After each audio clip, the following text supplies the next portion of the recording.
Please give a warm welcome to Lee Scott, President and Chief Executive Officer, Walmart Stores Incorporated. Whoa! I know. Thank you. Thank you. I know.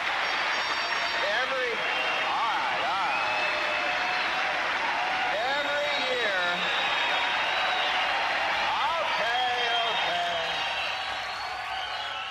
But it'd be a pleasure for anybody to be the CEO of this company because, you know, it doesn't matter if you're Sam Walton or you're David Glass or you're Lee Scott. When you come to this meeting year after year, you get to say, we had record sales. We had record earnings. We had record reinvestment back into our company.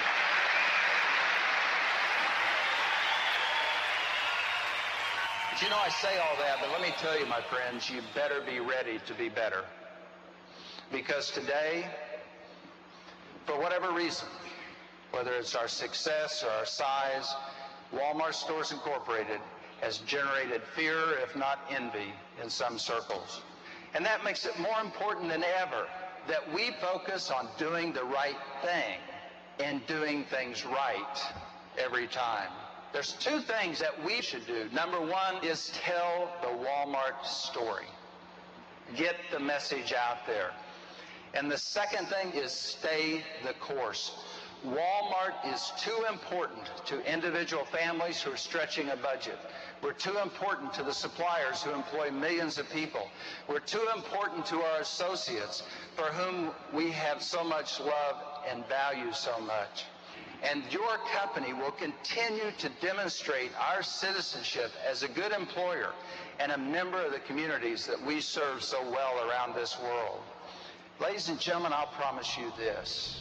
We're going to stay the course, and this company is going to continue to grow.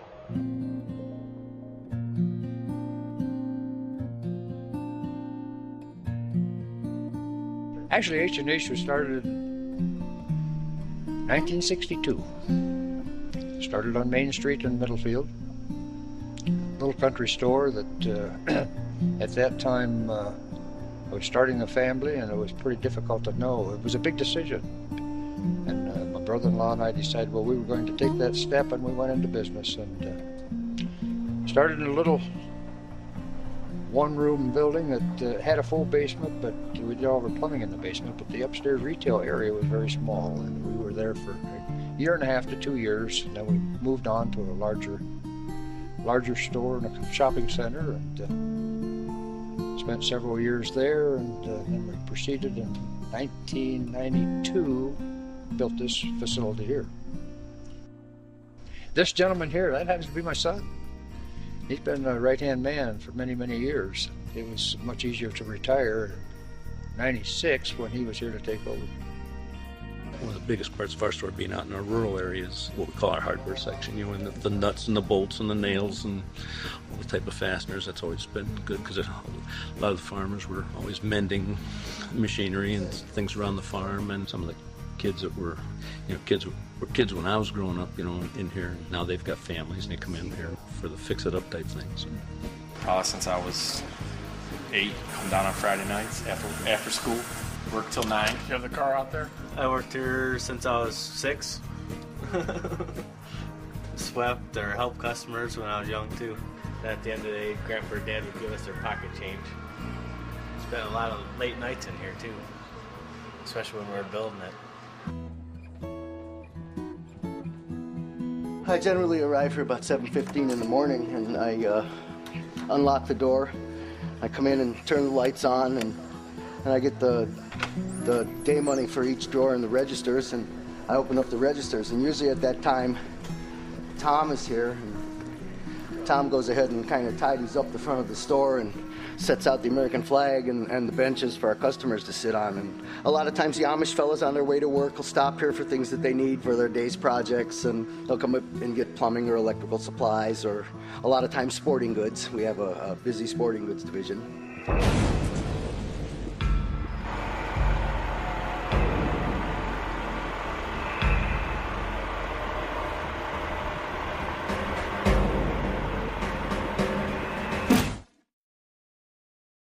John has been preparing for it, trying to change stock and inventory, keeping in mind basically to stay with service.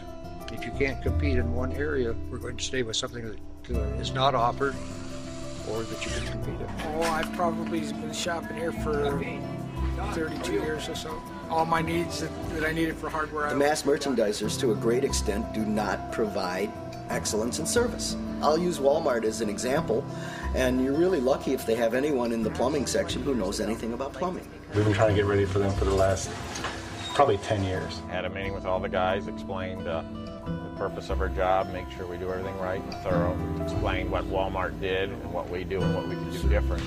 This was brought to us by a customer of mine.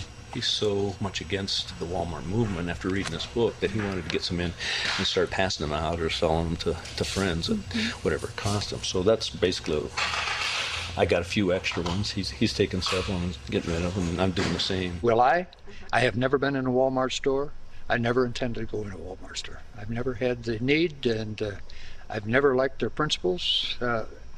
That's not nice to say at all, probably, but I've seen a lot of small communities crucified and forced out, ma and pa operations that have been in business for years that are out on the street. They just had to close their doors just because of one entity. And it appears that that is their intent, to come into a community and force everybody out. They did nothing but lay down the freaking red carpet for them. I know how hard it was for my dad, my grandfather, to build this building on this lot. They went through everything to try to get the commissioners and stuff to allow them to build here. I mean, we had to, they got sign issues, got to be certain size. We had to make sure we had enough green around the area. I'm all for free enterprise, but when you look at the big picture, they're the people who own the company are the richest people in the world. So, in reality, I think they could spread that out. I'm curious to see how much they'll actually give back to the community. To even use American with Walmart in the same sentence, I don't agree with it at all. It's like a Chinese company to me, only with American board members. It's not a mystery. They come right out on record and said that they don't buy American. And all it's done is give China a better distribution center, whereas before they would have had to find contacts, who to sell to, and develop their own markets. Now they've got a pipeline right in everybody's living room by going through Walmart. I think the government should have more control. You talk about monopolies.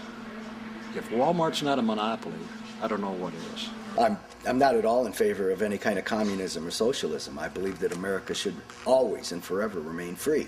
However, I think that there need to be regulations established wherein,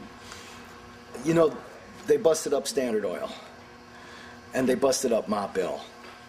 But Walmart seems to be going on a rampage through the American economy, and nobody's even paying attention. The logic of it escapes me, and I spend a lot of time thinking about it. Well, I'm a Republican. I'm a conservative, and but I'm following very closely what's happening with the unions. It used to be that the union wage was something that everybody would look up at and say, "Wow, he's a union worker. He's making $18 or $20 an hour."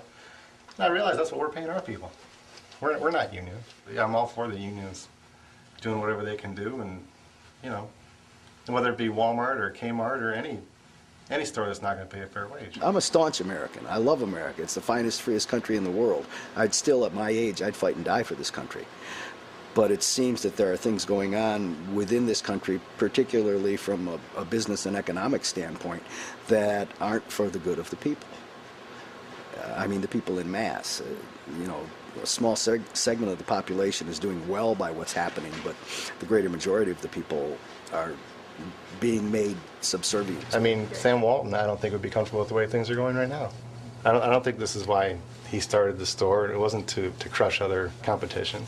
We have people in this town, families who can't feed their children, and families who have the entirety of their belongings in a car and in a trailer and are spending most of their life in their car or at the mall because they've been evicted from their homes because they can't find work. They can't find work. And I think there's a lot of people that don't realize there are those people in town, too. Right. I mean, you say that's in Middlefield, and, oh, no, that's... Exactly. That's not the case. I was dreaming all of a sudden that the people in this town caught on to a great extent, and we were all out in the street protesting. But I think the likelihood of that happening is like we'll probably see pigs fly before that. I put this business plan together that, with the help of different hardware organizations and people, and I went to several different banks to check on some funding. And when I got an appraisal on the business and the buildings that we own, the appraiser actually came in and devalued the building. Here, I figured it'd be appreciating after like 10 years, and he came in with a lower value. And I questioned him. I said, how can this be? I says, with inflation and the economy's not great, but it still should be at least holding its value. And he said, no. He said, anytime a Walmart's coming into a town, they knock the values down, because sooner or later there's going to be a bunch of empty buildings and none of them are going to be able to sell. Any community on a grand opening is going to see a change, drop in sales. It happens regardless of whether it's Walmart or somebody else. You'll get a drop in sales. So there'll be a dramatic change of some type. How long it'll last? It can't last forever, because you just can't stand the overhead if you don't have the business. So something has to happen. And let's hope it doesn't come to that point. But you never know.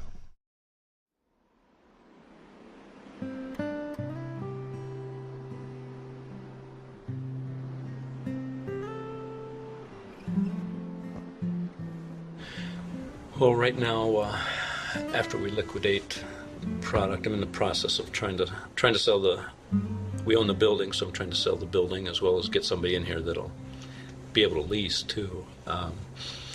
I've got a couple people on the line right now that want to talk to me within the next couple days, and hopefully we'll work something out. We're going to sell the property, and I'll be able to pay all my bills and walk away without any debt, and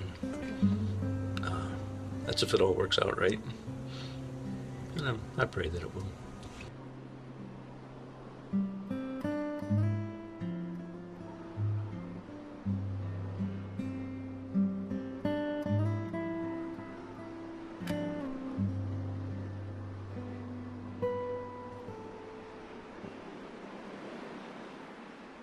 I remember that like it was yesterday. To hell with it, Walmart buy the damn town. We'll shut them down. And we used to drive through towns going 6 months, 3 months, 6 months of when we'd be closing them. You drive up all the way up to New York City on Route 80. You can pull out to Clarion or any of those towns up there, and you'll see a Walmart up on the hill. You'll see a Perkins, maybe a Burger King. And then you'll drive farther into the town, and you'll see an empty town. It looks like a neutron bomb hit it. Well, I rode that ribbon highway. I saw above me the endless skyway. I saw. They don't get it. When we start talking about quality of life, they start talking about cheap underwear. I keep saying you can't buy small-town quality of life at a Walmart, but they don't sell it. But once they steal it from you, you can't get it back at any price. I followed my footsteps through the sparkling sands of her diamond deserts, and all around me a voice was calling. We thought it was the most fantastic thing in the world that Walmart was coming to Kearney, Texas. I mean, it was like they had bestowed some great honor on the community, and we welcomed them literally with open arms. We could not say enough good about them, could not do enough for them to help them come. When Walmart first made the decision to come here, you could come to town on a Saturday evening and not find a parking place anywhere. I came to downtown Hearn on Saturday before Christmas, and there was 12 cars in downtown Hearn. I counted them, 12 cars in downtown Hearn. That is pathetic. This land is your land, this land is my land.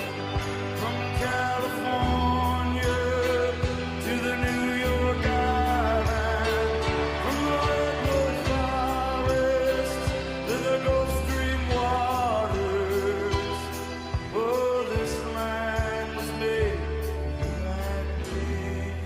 Walmart was a great thing for our community. It's really awakened the west side of our town.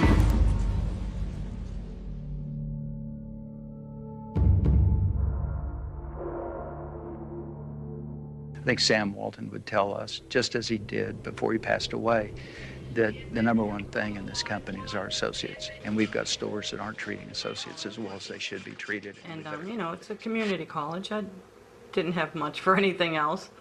You know, I was doing really well. You know, I had a 4.0 average. But life happens. You know, my dad got sick, my mom got sick. And things happen, and it just didn't work out the way I thought it was going to. Right.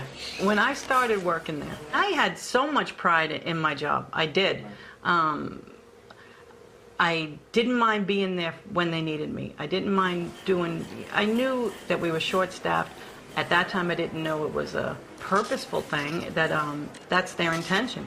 They had stacks like this of applications in the back. They just didn't hire them. Right. And then we're told, we don't know what to do. We don't have the people. We don't have this. We don't have that. And I really did at first. I was really, I felt bad for them. It was like, oh, okay, I'll give you an extra hour here. I'll come in early tomorrow. Okay, I won't take my day off. Always having to stay late. You're supposed to work till 11, you're there till 12, 12:30. Keep the number of associates from being full-time, as many as you can. Keep them at part-time as much as you can. And just keep reducing that expense. The company doesn't allow the stores enough payroll dollars on their budget to get this job done, and the job is enormous. This company is raking in the dough in the sales. I mean, my store alone did over $100 million in sales the year that I left. Having to get up with the kids, getting them out to school after 4 hours sleep. They don't care about what you sacrifice. It doesn't matter how many people lose their families. It doesn't matter if the associates have good health care. It doesn't matter anything other than what the bottom line profit is for that store that month. It just makes it really difficult to have a good family life at Walmart. You know, if you can squeeze every dime out of them, you go for it. And it doesn't matter what happens to their families. If they fall apart, they get sick, you know. To hell with them. We're troubled by the fact that there are people who work full-time who, in fact, cannot provide enough for their families to live decently. It was just impossible for me to pay my bills and pay for daycare and work. Nina, you should have plenty of time to go into the office. The money that I did get went right back into Walmart. I get my check, have it deposited, go shopping. When I first started Walmart, I had my kids on the Walmart insurance. It got to the point where it just was too much for me to handle. I just couldn't afford it. I'd have to pay my premiums at work, and then when I took them to the doctors, I still had to pay. I always had to pay a chunk of money. I'm proud of the fact that we have the benefits that we have and that we have the wages we have. People that's making $7 an hour that has to go to a doctor, they're not going to be able to meet that deductible. And I have an 18-month-old baby, and he didn't have any kind of insurance. When he was sick, I would have to try and fix it myself, like get the medication myself. If he had to go to the doctor, I would have to take him and pay it as I could. Sam Walton believed that it was inappropriate for an associate with illness in the family to have to worry about how were they going to survive the financial impact. I was under my mom's insurance plan with a local grocery store that she works for, and any prescription it didn't matter what it was $5. And now through Walmart, for that one bottle of pills, I'm paying $70. But I can't afford to put my children on the Walmart insurance because it's too expensive. There's no way I can afford to have $75 taken out of each check just for medical. That's why, because I'm such low income, I am able to get the Medicaid for the kids through Colorado State. But they're a billion-dollar corporation, so I don't see why they cannot offer a better medical package for their associates so that we can afford to get our families on insurance. You start weighing, okay, he's sick, we eat. Which one do we do? Well, let's give him an aspirin. No matter what anybody says, they're at poverty level. I watch so many people go without lunch in the lounges that I stopped eating in the lounges because I just had my managers eating there because I just couldn't stand it. They just wouldn't eat, and we weren't allowed to offer them any money. And there were people I see that didn't eat nothing. They'd take an hour lunch and just sat there. We have full-time employees that worked at Walmart, and they had medical, but the medical was so high, so they had to go out and get Medi-Cal, some type of government medical. While I was working at Walmart, I was on WIC. It's an excellent program. It saved my life, really, because you got all the formula and cereal and stuff you needed for the baby. And I also went to the Medicaid office. It can be a real hassle having to deal with the offices, but, you know, at least they're there. I'm thankful for the programs that are available, you know. It's not a fun situation. It's demeaning. I always heard people say, you know, oh, they're just, you know, there's so many people who just use the system, use it. I can't imagine that, because there is no way I would want to spend any length of time having to do what you have to do to get assistance.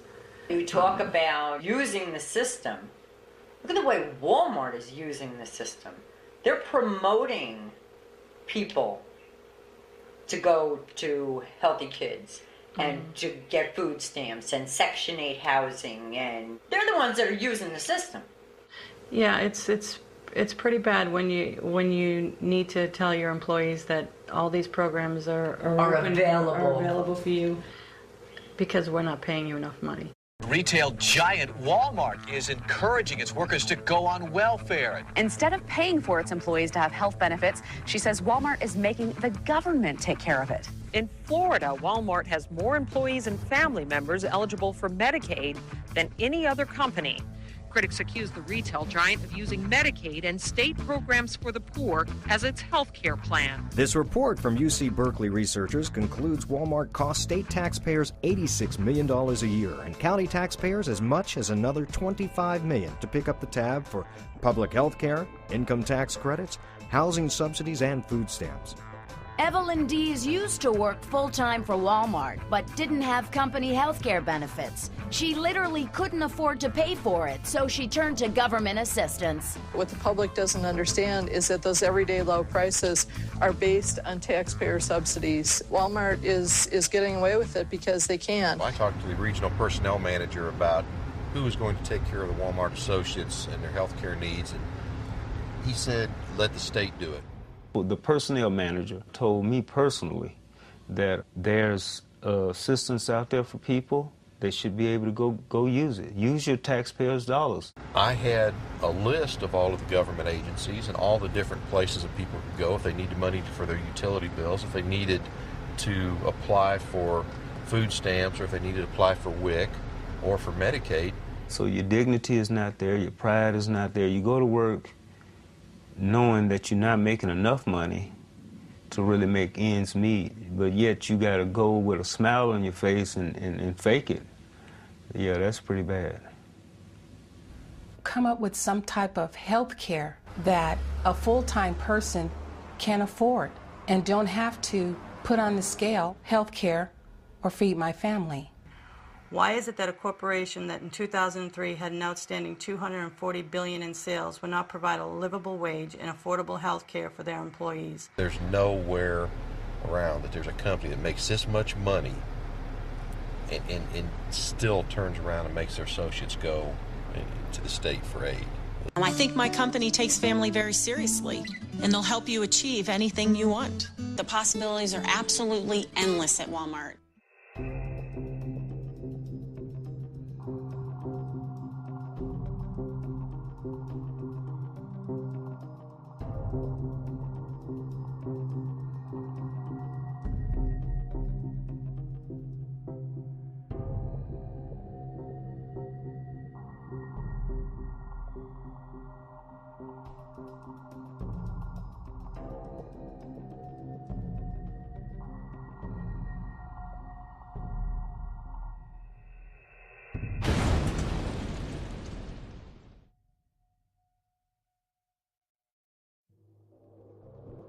Think of the careers that get started in this company and the difference it makes in people's lives. But most importantly to me, jobs that come with opportunity for personal development. When I first started working at Walmart, I was still in high school. I didn't have any plans to go to college later on. You know, the people that I was working with were just so nice, and I mean, I just thought that was awesome. My job function as a tire express technician is performing an oil service, doing tire changes, battery service, stocking the inside shelves, writing up work orders, which is greeting the customer, running a cash register, ringing people out, for just groceries that they bought throughout the store, and they want it all done at the same time. All I'm worried about is the 4% raise a year that you get from Walmart. I've worked there 3 years, and I've got, I believe, a $1.07 raise. I don't have good health benefits. I can't afford to live on my own anymore. And just most of it is the poor treatment from management at Walmart. I don't know, it's just weird. I've always been kind of quiet and shy. And now, I kind of need to stand up for myself and, my community. So I just, searched the internet for a while, and whatever I typed in, it brought up the same thing. I'd type in employee rights, and it'd bring up the union, or fair labor practice, it'd bring up the union. These corporate people in the Walmart Corporation, they don't even really like to say the word union. To them, it's like a curse word. They just say third-party representation is the way they put it. Walmart is very opposed to unions, one of the most if not the most aggressively anti-union company in the history of the United States. Just relentless in their search for union activity and try to squelch it, kill it. Look at that, we got a few in the room. Ed DePontis. Ed DePontis, he gave you a call, right? He gave me a call, and he says that he didn't want nothing to do with the union. His answer was no, no, no. I had a worker that came to me with a piece of paper that someone had typed up on the computer in big, bold black letters that said, "We need a union." No signatures, that's all it said. That in itself is enough to require me as a store manager to go and make a phone call. And the phone call comes to Bentonville. And that afternoon, I had to personally drive to the airport and pick up 3 guys that flew in a corporate jet and pick them up and bring them back to my store. We have to do this for the reasons we started it, What they do is they basically walk in and tell the store manager, you're no longer in charge of the store. Every decision goes through us. They taught me how to profile people. Of course, I didn't know that was the term then, and it was identifying people that were the strongest representatives of the petition to organize or at least get a vote. Anita, we need to contact still. Possibility there. You walk up to a couple of associates and they're both talking, they walk away from each other. They got to go. They're conspiring to do something. Be noisy, be happy, be boisterous. We're here to support folks who are trying desperately to fight against the world's largest, richest, and probably meanest corporation. The associates in the automotive department were flooded with brainwashing material against the union. I got fooled by a union, fooled bad. All unions work at is taking a cut out of my pay. Yeah, take your money and spend it to help in political campaigns and help people I don't even vote for. Because they know a union could just mess it up.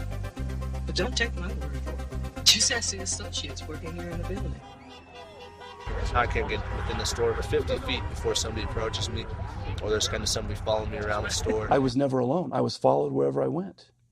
Truly, the managers would follow me. During the process of intimidating them, they just make their lives miserable. They do illegal surveillance. They put cameras up in workstations, work areas, break rooms. You got a target on your back, and everybody else know. I got to stay away from this person here because I can get fired for talking to this person. They're targeting a lot of it at Josh. They're like, because they were talking about Josh being like held up on their shoulders and paraded around. They're like, yeah, he just, using it for a way to get, like attention. And, one of their favorite tactics is to come out and say, we have to freeze all the raises in the store because we can't appear to be bribing anybody. It was a great political ploy by Walmart, in my mind, to say that's why they weren't getting raises, Because some of those employees started putting pressure on the TLE people, Tire Luber Express people, because, hey, we can't get raises because of you. I was like so scared to go to the break room because they made us all go to break together because it was really dead after that, you know, so we start walking through and like customers and, you know, other associates were like giving us their looks. I was like, I'm not going to sit in that break room. They'll jump me or something. Alicia, she's good. Alicia's way good. Yeah. Talked with her quite a bit. And Cody, we know Cody's good. Right. Cody's with us here. We'll instruct the managers to start hiring associates in the store. And what they do this for is to try to dissolve the percentages of the people in the store that are for the union. See, James. James is another new hire. I'm not even sure who that is.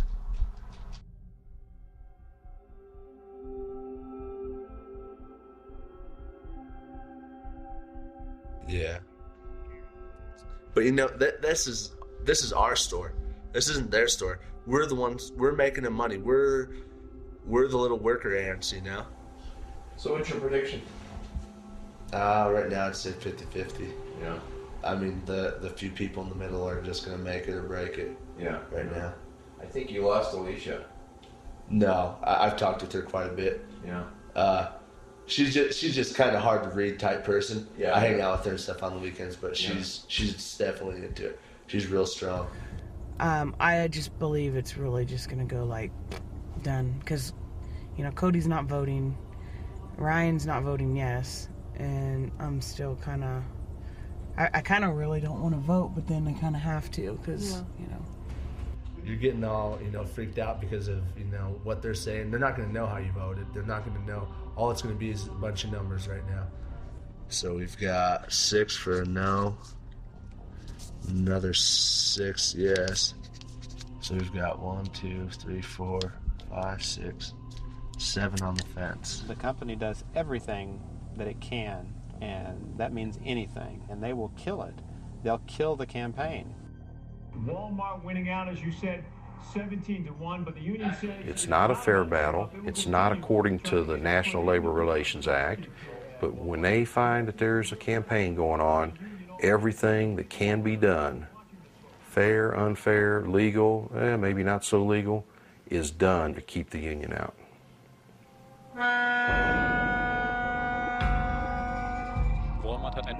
Walmart was very lucky to acquire 2 really good companies. But of course they were already unionized. Walmart had no choice. Because of the union, we get 36 days of vacation a year. Usually people take 3 weeks in the summer, 3 weeks in the spring. It depends. You can split your vacations into 2 or 3 times per year, or even more often if you prefer. My job is very important, and if I have to fear for my job, it's a bad thing. A very bad thing. If Walmart says we're all a big family and we have nothing to hide, everything's great, then I don't understand why the colleagues in America can't have a workers' council, can't establish a union. I can't understand that. Walmart is a career. It's not just a job. Good quality of life, good educational opportunities for my children. It is right for the 1.2 million Walmart associates, including more minorities and more seniors that work at any other company in America. Walmart offers the right job at the right time in their lives, and it gives them a step up that economic ladder. My name is Edith Arana. I live here in Southern California. I have 2 girls. I go to school to be a preschool teacher. I worked for Walmart for 6 years. They explained to me the different things they offered and the type of company Walmart was. I said, that's a company I want to work for. I always found it rewarding to me to help the customer find what they were looking for. I could work wonders. Do more with less. I know the true meaning of do more with less. They want the associates to do more, and they're going to pay them less. They would come in the office or on the floor, it didn't matter where you were working. They would say, well, you know we have no overtime. There is to be no overtime whatsoever. We may have 5 baskets of clothes that need to be, merchandise need to be put back.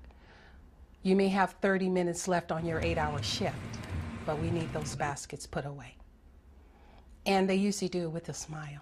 You would go along with it because you needed that job. And there was no ifs, ands, or buts about it. They would let you know one way or the other, if you can't do it, I'll just get somebody else to do it. You are not a person that cannot be replaced. And you know, we're hiring all the time. And in your mind, you go, look, I got these kids at home. I just have to make that sacrifice, and you will. They are asked to work off the clock with the implication that if they don't work off the clock, that is what is expected at this particular store, they are going to lose their job.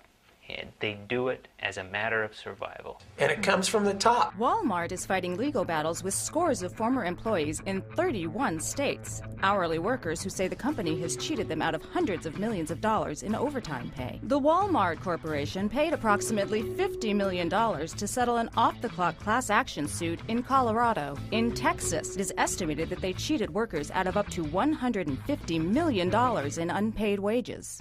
Our policy is that we pay everyone for every hour worked. You're the CEO of Walmart, that's the best you can do? If you work here, we'll pay you. That's it? Work at Walmart. It's better than getting kicked in the nuts. Our district manager actually explained to us how to cheat workers out of overtime. He said, this is how you can come in on your payroll budget for this week. He said, if you had, let's say, 3 workers that had overtime, maybe an hour, or even 20 minutes over 40 hours, he explained to us how to go in the system under a false user ID to get into the computer and move that time to the next week. I've seen managers go in when someone worked 41, 42 hours and change it to 40 hours. The people that are struggling to just live on the basics every day or do without need that extra minute or 2 on their paycheck. And those are the ones that are victimized the most. I'm not the only one that did it. I've seen every manager except for one general manager do it. Walmart refuses to follow the very American ethic that has served the country well for many years. People should be paid for the work they do. Walmart currently faces lawsuits in 31 different states for wage and hour abuses, potentially involving hundreds of thousands of workers. As a store manager, you're responsible for reducing your expenses every single month. And the only way to do that is to keep the associates' numbers down. I was just getting about 19 hours a week, and that's just, you can't pay bills with that. I mean, it's not right at all. If you're not getting those full-time hours for that week, that's devastating. It may help them on their bottom line, but it doesn't help you at home. When it comes to jobs, we have good jobs. 74% of our people are full-time. Most people in America don't know that. Although most people in America also don't know Walmart considers full-time employment 28 hours a week, which at their starting wage works out to under $12,000 a year. INS agents arrested 250 undocumented workers in 61 Walmarts across America. We was working from 9 p.m. to 7:30 a.m. We was locked in stores and we could leave store until store manager come morning. Walmart is paying $11 million to settle federal allegations it used illegal immigrants to clean its stores. I'm stunned that they would employ illegal immigrants. Very stunned. You're stunned they hire illegal immigrants for nearly no pay? Lady, you just bought a sweatshirt there for 29 cents. Walmart, the world's largest retailer, could be facing the largest lawsuit ever brought against a private employer. Lawyers suing Walmart will file their motion today, and if a judge agrees, the company could be facing a class action lawsuit for discrimination against 1.6 million current and former female employees. I had no idea about the lawsuit, and there were people in my store that had no idea about it also. Members of management that are in the upper echelons of Walmart management talk about how women at Walmart are useless. I had done receiving manager, I was operation manager, I was merchandise manager, so it's like I kind of did it all. I cleaned the bathroom every single day. Ken would come to me and he'd say to me, "Oh, it's your turn again." And I look at him, I said, "Oh, it was my turn yesterday." Well, and he'd laugh and we'd joke about it and we'd go back and forth and I'd say, "I know, I'm the only female that's working out here, so hence I have to clean the bathroom." Nobody said, "Well, why a woman been in this company all of these years?" You look at the evaluation, every general manager stated she should be a GM within a year, within 6 months. Every evaluation. What's wrong with this picture? The company hides the fact that these practices are very systemic. They're systemic, meaning that they come out of the home office. Bottom line, if you were a female, you just weren't worth it. You just were not, you weren't worth the time, you weren't worth the money, you weren't worth the effort, nothing. A blind man. My grandmother was blind. She could see better than what you guys are seeing because you put the blinders on. You didn't want to see. When I called to file a petition or to file a claim against them, just to say that they discriminated against me because I was a woman. I'm Betty. I'm a Walmart associate. I love working at Walmart. I love that they pay me less than men because that means I can't afford to eat as much and I get to keep my figure. Jim got promoted to management over me, but that's okay because he's a cutie. You go get him, honey. When I applied for the assistant manager training program, I didn't get any response back at all. I went through everything that I had done for my store manager, and I done it like you would do a checklist. Said, "You told me to do this, I did it. You told me to do this, I did it." He agreed on with a nod, and I said, "So now I want what you promised me." He just bluntly told me, "There's no place for people like you in management." And I said, "Well, what do you mean people like me?" And I said to him, I said that I'm a woman or that I'm black. He said, "Well, 2 out of 2 ain't bad." I was called milk boy, nigger, at this particular store. There was an incident where this one guy's bicycle, they hung it up in the ceiling and put a rope around it. Literally lynched this guy's bicycle. This is what they said. But I complained because it was, to me, it was offensive and it was unacceptable. What happened after that? Nothing. I don't know if I was more devastated than humiliated. But in my mind, the way I love people, I just couldn't see another person. Maybe they're not strong as I am to be able to take that. This woman walked through the hallway and said, "Eeny, meeny, miny, mo, catch a nigger by the toe." I reported this incident. Nothing happened. If you complain about discrimination, they'll just let more people out on you to see if they can really work you out of there or whatever. And that's basically what happened to me. I just got tired. I started going backwards in my mind of all the different stuff, and it started clicking and clicking, and the more I thought, the worse I felt, because I felt to myself, "You're an idiot. How could you have not known?" I was devastated. The time that I spent on those roads, I could have been at home with my husband, but I wasn't, because I was doing my end of what Walmart promised me. If you do this, we will do this. And it was not worth my husband's life. And the worst part about it is that nobody will ever know how big this is, what happens to people, and there's got to be more people like me out there, but they're too afraid to say anything. I love my job. It's challenging, but it's really satisfying. We truly are living the American dream. It's out there, and it's at Walmart. Great citizenship also means that we're going to support the communities that we're in through our charities and the organizations that exist there. Time I was born, counting Hoover, I have lived under about 30 I think 36% of the presidents of the United States. You think about that. Hoover and Roosevelt, Truman, Eisenhower, Kennedy, Johnson, Nixon, Ford, Jimmy Carter, Ronald Reagan, Bill Clinton, Senior Bush, and Junior Bush. So there's 13 presidents out of 43 that I've lived under. We came here in 1959 and started the IGA store, which is Independent Grocers. We had approximately 150 employees, and on these 150 employees, the full-time employees had, and that was a great number of them, had full coverage on insurance, health insurance.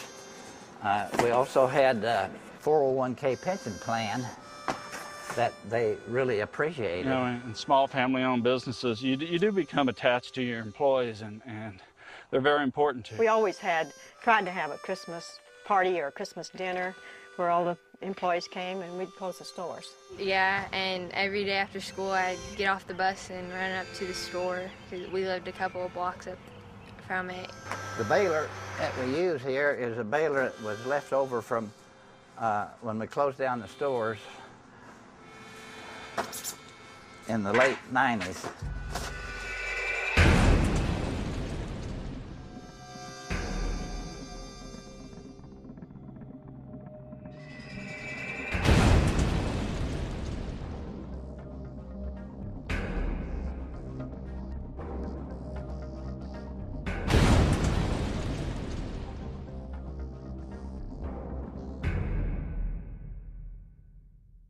I don't believe it's fair the way that Walmart can come in with the funding that they get to put their sewers, infrastructure, road, parking signals, ingress, egress, etc. in compared to what the independent retailer gets. No, I don't believe it's fair. Well, certainly it's not fair, and I think he at one time did go talk to them in Cameron and say, if we're going to run a business here, can you help us? Well, no, they couldn't do that. I don't think it's fair to help them to build roads for their business, and at the same time, the store open puts others out of business. The competition that we're up against really hasn't caused the problem as much as the competition being helped by our government from one level to the other. They get all the breaks. Walmart's coming in and running us out. We know you helped them or you gave them tax abatements. Will you give us a tax abatement? And no, they couldn't do that. So the county nor the city would do that. And of course, everybody knew it was unfair, but what can you do about it? Maybe, well, there's nothing you can do about it. On sewer, water, any of that stuff, as far as I know, we never received one dime from the city, county, or any place like that. If you tell them that you don't want them in your city limits, there's been nothing to stop them from buying 5 acres out here outside the city limits, plopping their building down, hooking up to rural water, and having all the negative effects on the city and none of the positive effects. It was a supercenter in Cameron. It took about 40% of our business in Cameron, about a third of our business here in Hamilton. In Brookville, it took over 50% of our business just overnight. It was hard to make those payments with a wholesaler having problems themselves. So everything just kind of culminated in everybody having problems. To pay the employees, well, you used cash from the inventory, and then you didn't have any inventory. In the process of all this, I had to borrow money to put in the stores and with the farm as collateral. It went down from there, so we had no recourse but to just close them up. And it was 40 years of hard work that seemed to disappear all at once. It wasn't a very easy thing to adjust to, but... And now, you can see Irvin's still saddened a lot. It certainly wasn't what he planned. But we had a lot of good times, so, you know, he did a lot of things. He knows lots of people, and they respect him, and so I don't know what else you're going to get out of On it. to close that store, and that was a Sunday morning, and I went down to open, and just... Yeah, I remember coming down the stairs and sat down on the couch, and Mom told me, and I started crying. It was like a family member. We were there every day, and it was a big part of our life. It was probably my favorite place. I liked being there. They wanted it for me, and I love them to death for it. But you know, they wanted it for me and my family. And if Walmart still gains ground and have a monopoly, where will our families and where will our children be, and what will they have to do to work and to be competitive? And in 10 years that the spiral is going, it could be very, very serious for the nation. It might happen that way now, and I hope it don't for our children's sake, but it could be real serious, be a revolution. I won't say it'd be a civil war, but it'd be a revolution. And I don't think anybody wants that.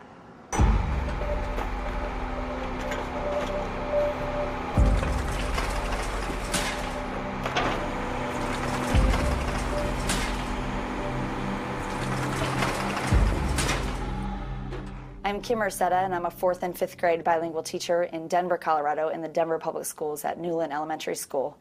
And Walmart received subsidies of about $1.7 million.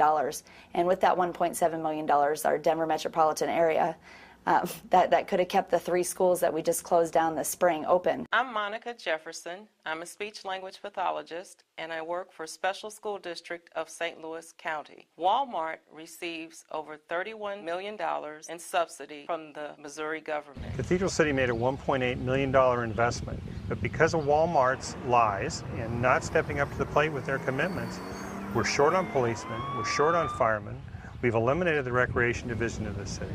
We're not able to provide the services to our residents that they need and deserve.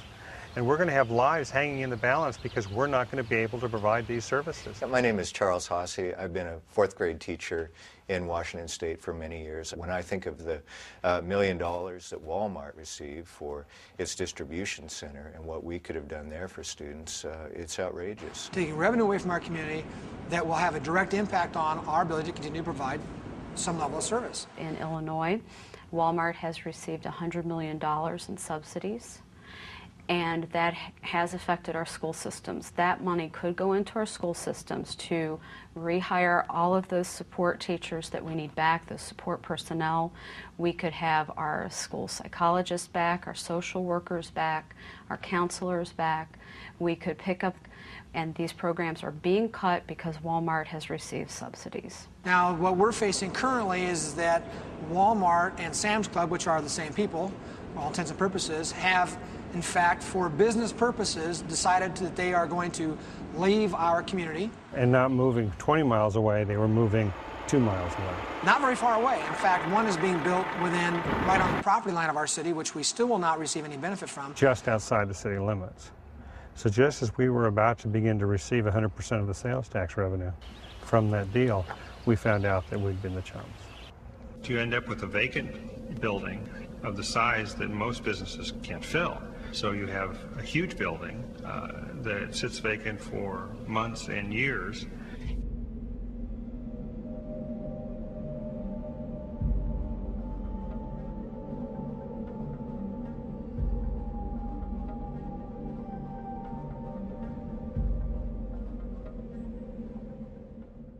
That's why at Walmart, we give back $5 every second to the communities we serve throughout the holidays and all year long. To make the season and every day a little brighter. But you know, responsible citizenship also means looking out for the environment. we can make a difference in this area of sustainability. One of the most exciting things about a Riverkeeper organization is working with the public. And we have a lot of volunteers that volunteer to keep their part of the Catawba River. Because the Catawba River is dammed 11 times and has 11 lakes on it, we have lakes with coves, and so we call our volunteers cove keepers. And these cove keepers work to safeguard and protect the Catawba River. Essentially, we did an investigation and we visited about 7 Walmarts in the Catawba River Valley to see what their environmental practices were and judge whether their current environmental practices would have an impact on the drinking water of the town of Belmont. And what we found in every single case is that Walmart had a practice of storing herbicides, pesticides, and fertilizers in the parking lots. What concerned us most about this particular case was the proximity of this Walmart and the creek running right by the Walmart site, and that creek empties right here at the intake site. For me, when I'm out on patrol and on the river and there's a drinking water intake right there, what I know is that there's a mom somewhere who's at a kitchen sink and she's putting water in a bottle to make formula for a baby, and that baby is drinking. The labels on some of the herbicides and pesticides said this product known to cause reproductive harm by the state of California and birth defects. These pallets with bags and bags of this material, many of them broken and busted and spilling on the pavement, every time it rained, all this material was washing right into the stormwater and eventually making its way here to the Catawba River, the source of drinking water for almost 2 million people in the region. So we began calling Walmart to really express our concern about these chemicals making its way into the public drinking water. And they gave me a name and a phone number of somebody in Arkansas, the headquarters, to call. And that person, when I talked to them, it wasn't the right person. They said they didn't think they had an environmental person that was in charge of handling environmental affairs, but they would try and find out. Tim, this is Donna Lisson. They never called. So again, I called back, and this time I called their attorneys. I called the person, the contact name they gave me. I called their attorneys and said, look, I'm not getting any answer from anyone at corporate Walmart. And because I haven't, I'm going to start a weblog. And every contact I have with you, I'm going to put on my website and report what your response is. And if there's no response, that's what's going to be on our website. And so that's what I did. 2 or 3 days later, they still didn't call back. We then sent them the law, and I elevated the rhetoric and said it appears to us as if you're violating the storage laws. We are getting ready to contact our attorneys. Still, no one called. Finally, the attorneys for Walmart who had testified in the hearing gave me the name of a person that they thought was their contact. I finally reached that person at Walmart headquarters in Arkansas, and he said he had just started the job. He had been in training for the last 2 weeks, and he didn't know what to tell me. So at this time, I started calling the news media and asking them to do a story. We got a great local news station here in Charlotte, North Carolina that responded on camera showing these pallets and pallets and pallets of chemicals, herbicides, fertilizers stored in the parking lots right beside the stormwater drain. It ran in the morning, the noontime, the 6 o'clock, and the evening news on that day. It just so happens that the Walmart manager for the local story where most of the video was shot, that had 81 pallets of this material out in the parking lot, saw the story. Called his regional manager first thing the next day and said, you won't believe what I saw on the news last night. And for all his stores in the region, he had them pull those chemicals from the parking lots and put them undercover. As I read the case history and all the environmental fines, and particularly the consent decrees from the Attorney General's office ordering Walmart to establish better environmental protection, what flabbergasted me most about the lack of corporate response is their apparent disregard for these consent decrees and that they hadn't taken it very seriously. It's only the local guys. I can say in my history as riverkeeper, I don't think I've ever encountered a corporation, be it a power company, an oil company, as unresponsive as Walmart. Wildlife conservation is very important to me, but it's really exciting when a company like Walmart makes it a priority too.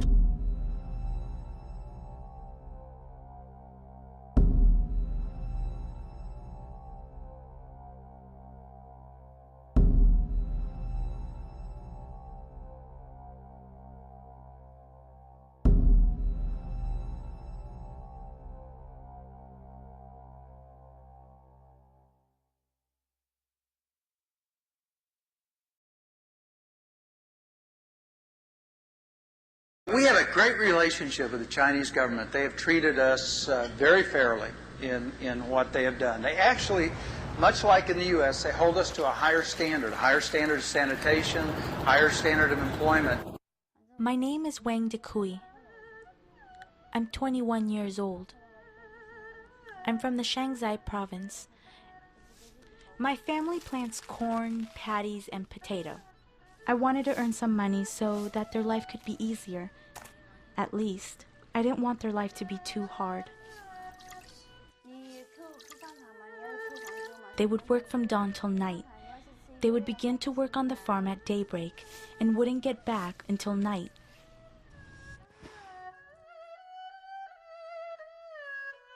I thought about working in the factory when I was in middle school. At the time, I thought that it would be interesting and exciting to work in the factory.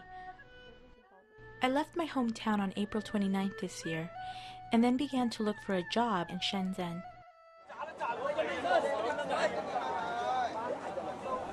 At that time, I had a friend working in that factory who also came from my hometown. So I went to see my friend each day at the factory gate, which is just in front of Wen Yi's room. My name is Wen Yi, and I come from Hunan province. He heard my dialect when I was talking with my friend. Then he spoke with me using the same dialect. He asked me where I was from. I didn't tell him the truth. I said I was from the Chongqing area. He served for the army in Chongqing for a couple of years, so he can speak the Chongqing dialect. That's the way we got to know each other. My girlfriend and I work in the same Walmart factory. She works in the old workshop and I work in the new one. I am on the night shift and finish work at 7 in the morning. She begins to work at 7:30 each morning and works overtime until 10 p.m. We don't have much time to spend together, but whenever there is an opportunity, I'll cook some delicious food for her.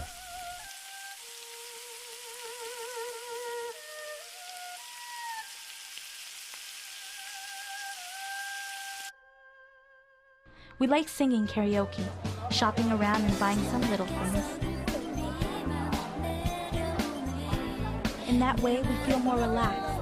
Most of the times we go to karaoke, sing songs and listen to music, and we get in a good mood.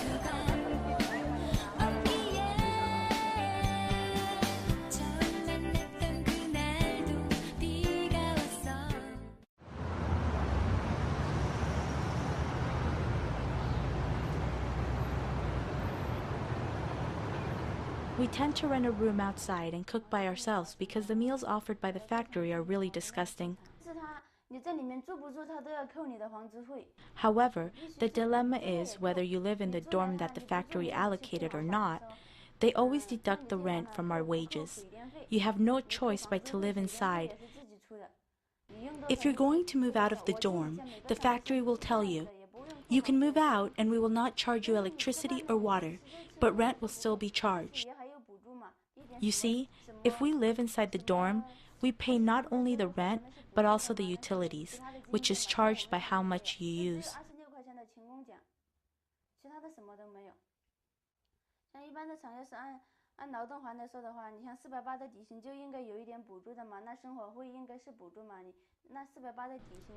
There are very few fans installed in my current workshop. It's extremely hot inside. If they plan to install a new fan, then the others will tell us that we can only have one fan, or the fans that are there. In my working position, there's no wind at all. Can you imagine? I'm sitting there and dripping with sweat all day long. My body never gets dry. Walmart informed the factory that it was going to send people here for the inspection, and they will tell us how to lie for the inspector. For example, the workers must respond as though they worked 6 days when asked how many days they worked, even though they actually worked for 7 days. Then we workers don't dare to say anything wrong because we're really afraid of being punished by managers. Walmart informs us in advance and has a meeting to teach us how to lie. If you lie well, you'll be rewarded. If not, you'll be punished or fired. The worker is given a fake pay slip, and they never let you have the chance to speak out the truth, but threaten you to deliver false information.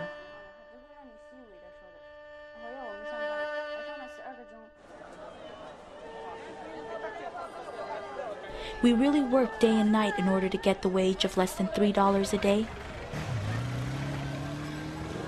My mom wants me back home because she feels it's too toilsome, but I don't think so. Everybody else here has the same situation as me. If they can do this, I can do it also. I always think about my mom when I'm very tired. That would be wonderful if she could be here with me.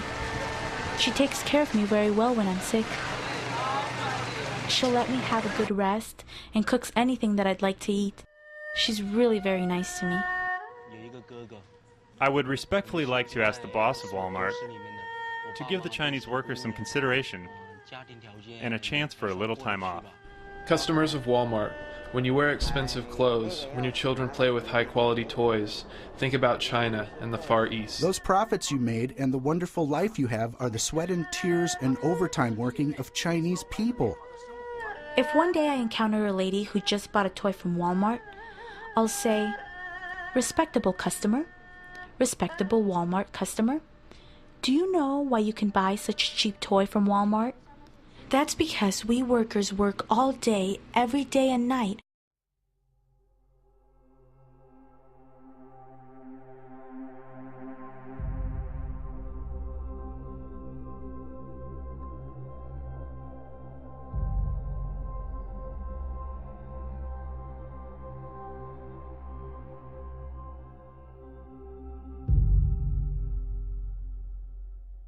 We added 125,000 new jobs around this world this past year. Good job.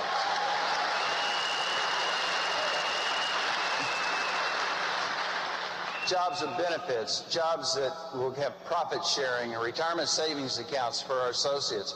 But most importantly to me, jobs that come with opportunity for personal development. 189,000 young women in Bangladesh who are sewing garments for Walmart. These workers are getting up at 5:30 in the morning. They brush their teeth with their finger using ashes from the fire because they can't afford a toothbrush. Forced to work from 8 in the morning until 10 o'clock at night, 14 hours a day, 7 days a week on these wages of 13 to 17 cents an hour. These are women who are hit by their supervisors, trapped in utter misery. As the largest company in the world, Walmart sets the standards that other companies are going to follow. So Walmart right now is sucking down standards all across the world. These are workers who have no rights. The outlook for this company today is very positive. In every country that we operate in, the Walmart model works. Because once your associates know that you will stand up for what is right, then when they see a wrong occur, they're more likely to contact you. And we have a very aggressive program underway to make sure, and have had now for the last couple of years. I was a global services manager for Mexico, Central, and South America. My job function entitled 3 things. Oversight of all factory certifications, which means you go in there and you make sure that they're humane working conditions. Big deal with the factory certifications is to make sure that the workers are in a clean, safe, humane environment. When I was in the factory and you talk to the people and the people were so nice and they were so good and they were just working for so little money and without any condition of fairness whatsoever with their compensation and their working conditions. I went back to my hotel room and just wept the first time. And, after dinner, I had picked up the phone, I was calling my wife and just telling her what I'd seen, and then, I just started crying about that, telling her. She was like, "It's gonna be all right." And I'm like, "I know, we're doing the right thing," but, I just couldn't imagine it was this way. I thought that a company like Walmart, once we started reporting the truth of what was happening in the factory, would take quick action to try and make the working conditions better. I believed in the mission and the culture which I thought existed at Walmart. I led more Walmart cheers than just about anybody that I know. Didn't even mind being the squiggly. I mean, if you would have cut me, I would have bled Walmart blue blood. I didn't know that we weren't going to make it the goal to correct the violations. And I didn't think that any retaliation would be brought against me for doing my job. Now I realize I was pretty naive, but it just didn't occur to me that Walmart would do anything except for the right thing once they were faced with the truth. I kept going into other factories and seeing the same things over and over again. And it became apparent to me that this was not an isolated issue. All you got to do is follow the money, and the ones who are in power right now have tremendous pressure on them to perform like never before. The system was designed to keep the goods flowing to the United States. When push came to shove, they did not stand up and do the right thing. What really happened was we were getting fired for telling the truth about the factory certifications. And that was shocking. It was embarrassing. It ripped my heart out. To have all of that ripped from you and then to get sold out and lied to, Walmart let me down, and when I needed somebody to look out for me, even though I was trying to look out for Walmart for years. We want to make sure that our suppliers comply with local country codes, with human rights standards, that people are not underage, that they're paid well. So it's time to show our pride, to let America shine. Made in the USA, it means something. Made in the USA means a job for somebody. But we've made it our policy to find more U.S. suppliers who can compete. Because American goods mean American jobs. At Walmart, we pledge to support America's sources whenever we can, so you can too.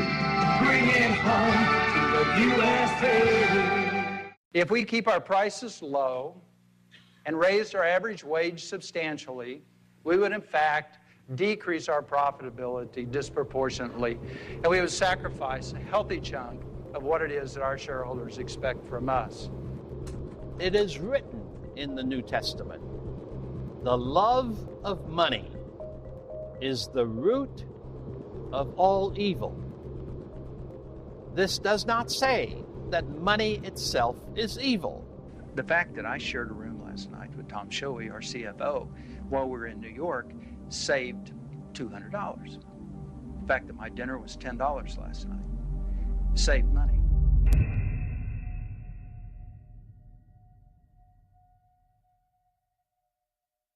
You shall not steal. Doesn't this teach us that keeping everything for ourselves is a form of stealing? Or are we commanded to help those less fortunate to find enough to eat?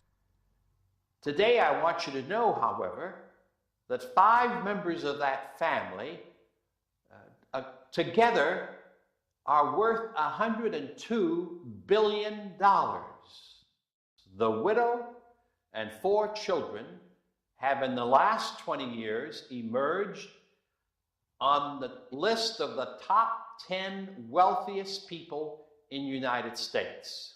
They could easily take 10 billion of that and see to it that every employee of Walmart in the United States has health care, an adequate pension, and adequate wages. Well, Walmart, after the 9/11 attacks on the World Trade Center and Pentagon, they apparently decided that they needed to have a bunker. There's a facility for the Walton family in case of an apocalyptic attack, a residence that they can live in and reside in case they had to do that. There's a helipad behind the facility back there where they can come in by helicopter, and there's satellite uplink dishes back behind the facility. And most of it is underground, as you can see. You can't really see much from the gate, which is all fortified.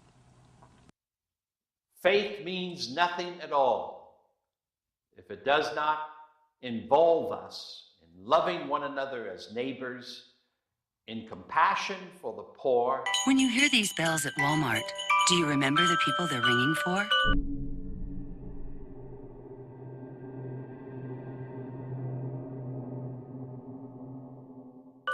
They remind us of our friends and neighbors who could use a little help.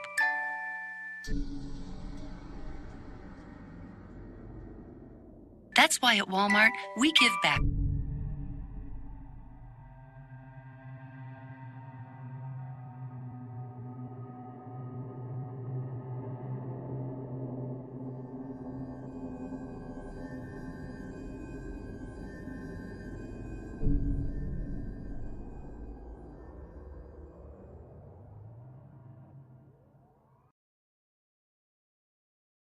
Throughout the holidays and all year long.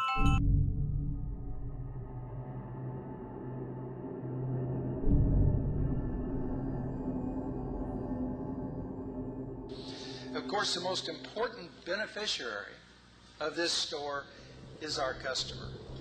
It's the customer who lives in that neighborhood. I was actually selling cars for about 6 months, but prior to that, I actually had my own business. I was doing wood refinishing on boats, and I actually did quite well at that. So that getting a little too old for that.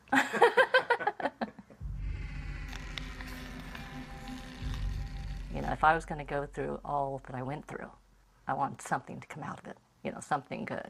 There was a truck to one side that had a camper shell, and there was a van to one side. I thought, you know, I've always said, you know, you don't want to be in a spot where nobody can see you. But I thought 4 car spaces from the front door, and I thought they had security outside. I thought, okay, well, I should be fine.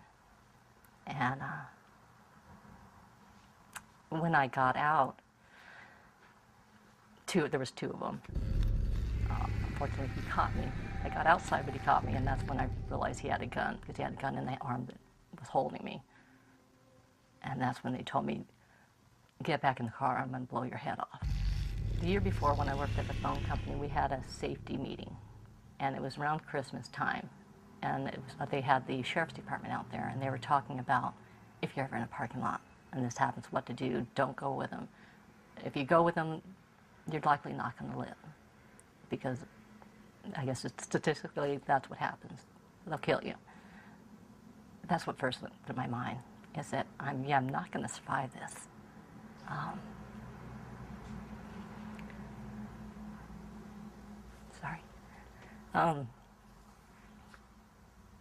So that's why, you know, the decision to jump out, because I thought, you know, I want to either chance or I want to choose, you know. And I didn't, because I thought they were going to rape me too. When he said he didn't want the car, I thought they were going to rape me.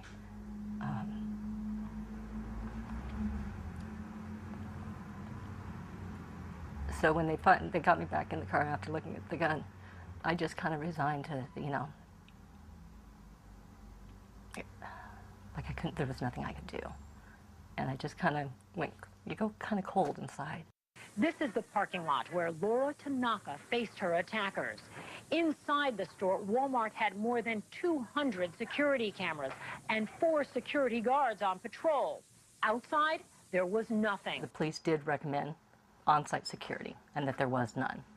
That they had assured the people of the neighborhood that they would provide security and make sure it was safe for the neighborhood, and that wasn't done. It was evident that Walmart knew they had substantial problems in their parking lots. Walmart was aware that the majority of the crime throughout the states occurred in their parking lots. Despite the fact that 80% of the crime occurred in their parking lots, they had done almost nothing to protect the customers in the lots. Rape, murder, kidnapping, all of these shocking allegations, and they come from Walmart shoppers. Report of a Walmart parking lot attack. Tonight, North Texas police are on the hunt for a would-be kidnapper. A violent attack in the parking lot of an Orange County Walmart. At least one man tried to carjack, rob, and shoot a woman. Who shot and killed 33-year-old Mark Korenick in the store's parking lot. A bold and deadly shooting. It happened this morning at the Walmart. Taylor's woman is recovering tonight after fighting a thief in a Walmart parking lot. A man is arrested after a tire iron attack. It happened in a parking lot of this Walmart. The 2 teenage workers shot while gathering carts in the parking lot yesterday at this Glendale Walmart. It happened at 1:48 this morning in the Walmart parking lot in Riverdale. She turned to run from the subject and was shot in the back. Walmart has conducted research on crime in its parking lots, and critics accuse the company of a nationwide pattern of covering up that research, of failing to turn it over in lawsuits. Here's what Walmart did not want to show. As early as 1994, as you can see in this internal document, a Walmart study showed that 80% of crime at Walmart locations occurred in the parking lot. And when the company added roving patrols at several sites, the crime rate dropped to as low as 0. A district judge in Beaumont tonight is fining Walmart stores $18 million. Judge James Mahaffey is sanctioning Walmart for what the court believes was a pattern of deception.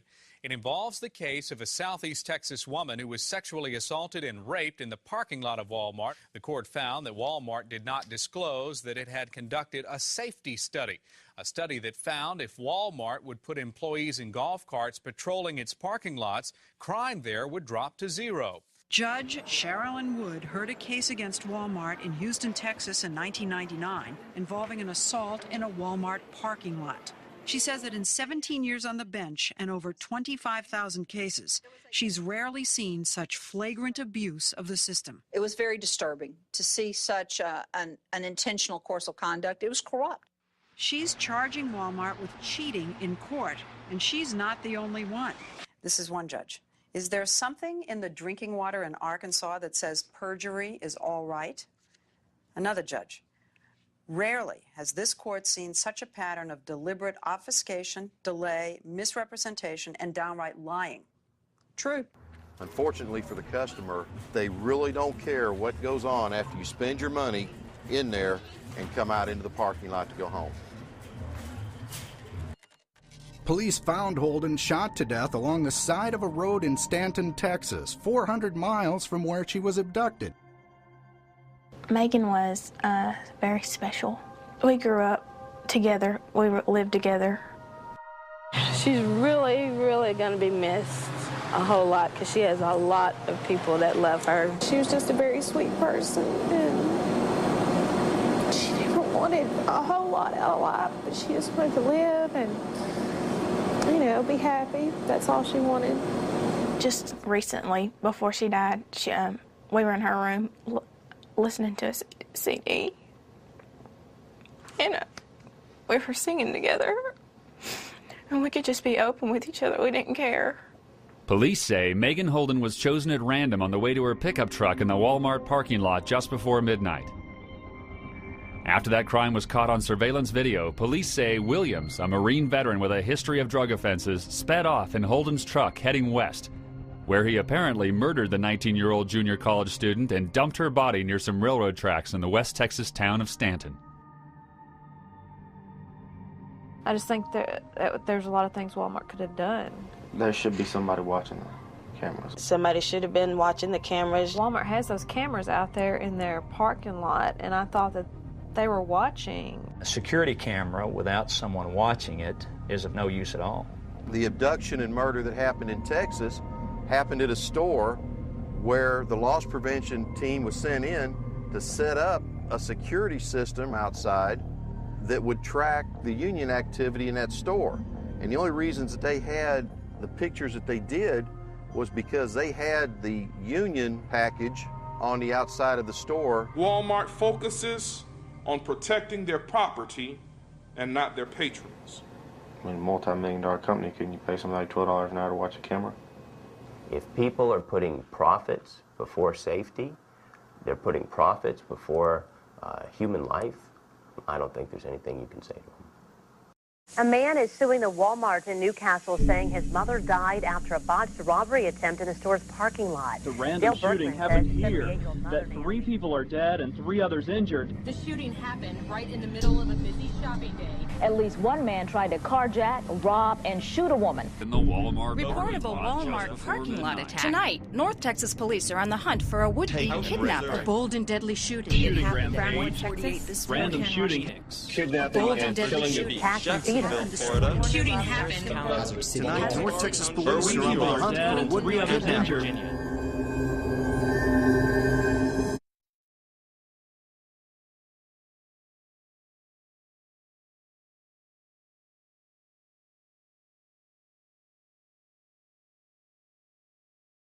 The Walmart stores has a responsibility to society to make sure that what we do fits in and represents what it is society expects from a big company. We need to figure out, how do we in fact work together to cause them to want to have a Walmart?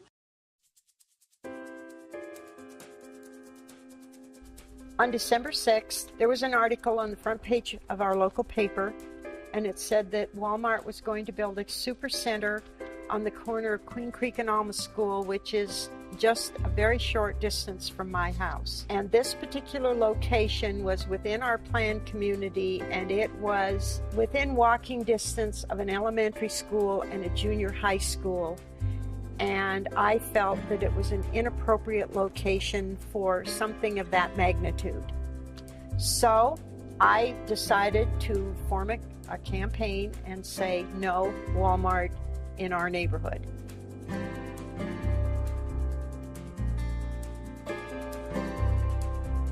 Living as Christ has taught us, we begin to transform the world. This transformation is visible in the reading that we have from Acts. We're really trying to show why the work that we're doing is the work of the gospel. The lesson we learned in Inglewood is that we have the ability, through our democracy, to take power and take control and actually hold big companies accountable. As a nation in this world, the most powerful, the most affluent, we have the power to make sure that all have what they need. That this is not some pie-in-the-sky vision, but instead that this is our call as Christians to make this happen. One of my neighbors and I went and handmade some little posters, and we decided that we were going to have a meeting in the local park, which was about a block from here. We had no idea how many people would show up. We were absolutely amazed, and all of them wanted to do something. In the beginning, it was only a few of us. Not a lot of people came to the meetings. Only some supermarket workers and a couple of churches, remember? And then little by little, more people until they started feeling the pressure. They wanted to build the Walmart on this whole parcel. It was going to be 215,000 square feet, and there was going to be... Walmart was going to take this whole space. It's like 17 football fields big. And they were going to build one big box that was Walmart, and then little stores in between, and then another big box that was Sam's Club. People volunteered to do the various chores that we had.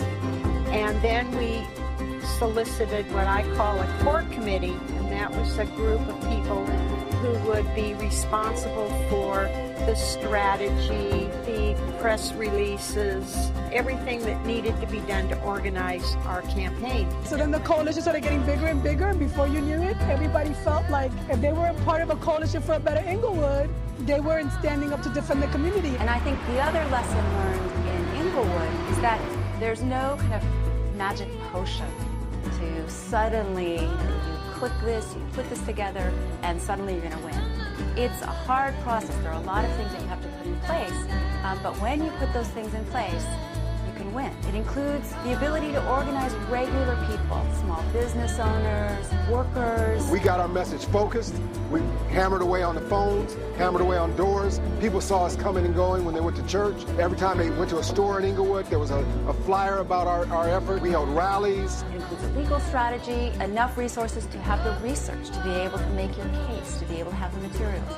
It includes the ability to get at your message through the press, to do media events. Grew to 187 volunteers, and we had block captains and we had area chairmen. We proceeded to gather signatures on our petitions, and we started out with 1,500 signatures, and by the time we got through, we had 4,000 signatures, and they were all from people within our, what I call our area code, our zip code. Zip code. Inglewood is the first test for Walmart's ambitious plans in California, and activists say the stakes here are huge. This is like Godzilla eats Tokyo. This is much bigger than David and Goliath. All of the information that was coming from Walmart kept saying it's a done deal. There's nothing you can do about it. We have our zoning. Don't waste your time. But we knew better. Then we had numerous public meetings to let the public know what was happening, what the status was. It is not like they came into the small towns in the South or towns that have no business and they brought in business. No, this is something completely different. They represent from Bentonville, Arkansas, plantation capitalism. The future of this community depends on our ability to stop the monster in its tracks. Walmart sponsored the ballot initiative after Inglewood City Council opposed building a Walmart supercenter on the site. Today, Walmart opponents charge the initiative, Measure 4A, hijacks the city's planning process. It is 71 pages of legal fine print that seeks to cut the community out of its own development process. What they did was essentially tell the city of Inglewood, get out of here. We are the biggest corporation in the world. We can go in and essentially buy an election. We held public meetings, we did our letters, we held private meetings with city council members. We were out on the street and doing the work to ensure the people understood that to those whom much has been given, much will be expected. I'm sure the Walton family believes that they're a good Christian family. Not if they're going to make billions at the expense of poor workers. And I'm sure there's a lot of people that think that they're good Christian companies. Not if they're going to make money off the backs of people who are suffering. A lot of people sacrificed an awful lot to have all the freedoms that we have. And that flag, to me, represents all of our freedoms. Our freedom to fight Walmart, our freedom to live where we want to, work where we want to, have a say in our government. They can say and believe whatever they want about, trickle-down theories of capital and whatever other nonsense they want to invent to hold on to their capital. But then as Christians, we don't have that option. But that's not our option, that we're not about capital, that we're about people. We came before the city council for the final vote, and the council voted 6-0 to deny Walmart and Vestar, the developer, the right to build the store on that property. Residents of Inglewood, California are voting today on whether to approve the construction of a new shopping development dominated by Walmart. That night, we gathered at a local restaurant, hoping for a miracle, but braced to go back to court if the measure passed. And now the votes are coming in on a proposed Walmart superstore in Inglewood. 3,000.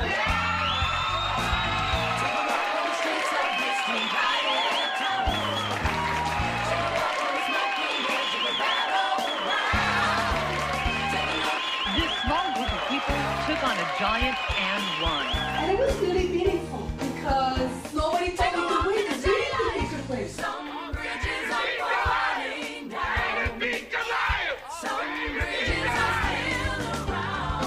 The City Council in Monroeville, Pennsylvania handed Walmart their hat today.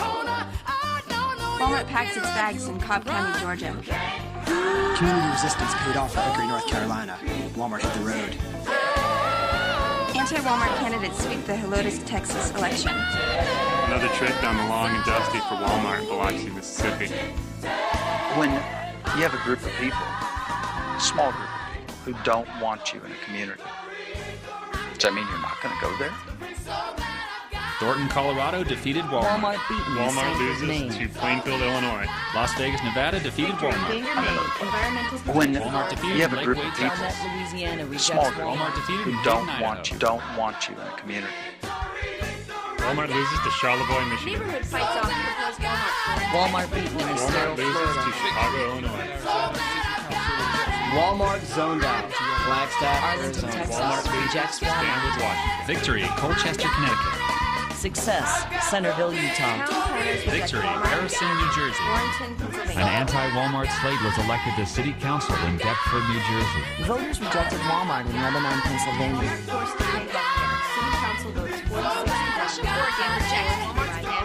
Pro Walmart man defeated in Glendora, California. Walmart beaten in Medford, Oregon.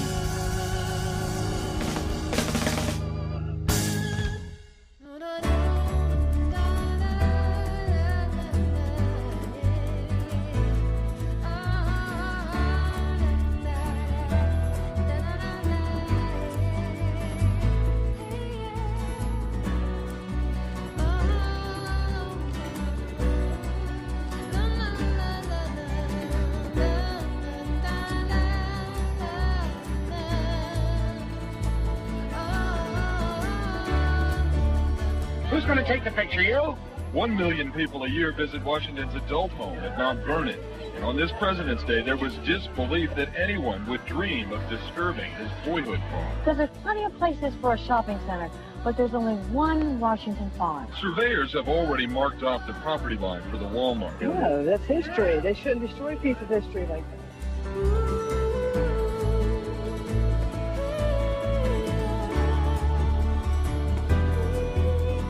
May 29th, a Hawaiian group sued, claiming Walmart and the state violated grave desecration laws and public trust. Where do you get off coming here, a foreign... What if it was their great-grandfather that was desecrated? For now, the remains are being stored in a trailer below a ramp leading to a parking garage at Walmart.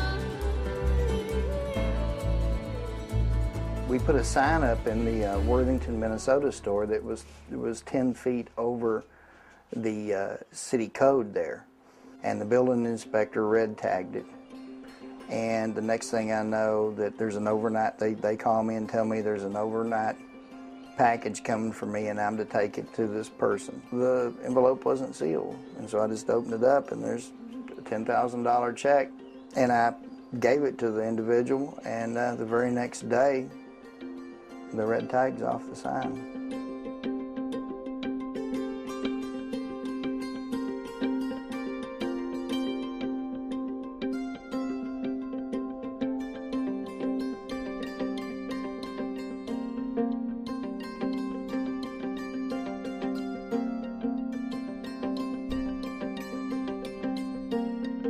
When you have a group of people, small group of people, who don't want you in a community, does that mean you're not going to go there?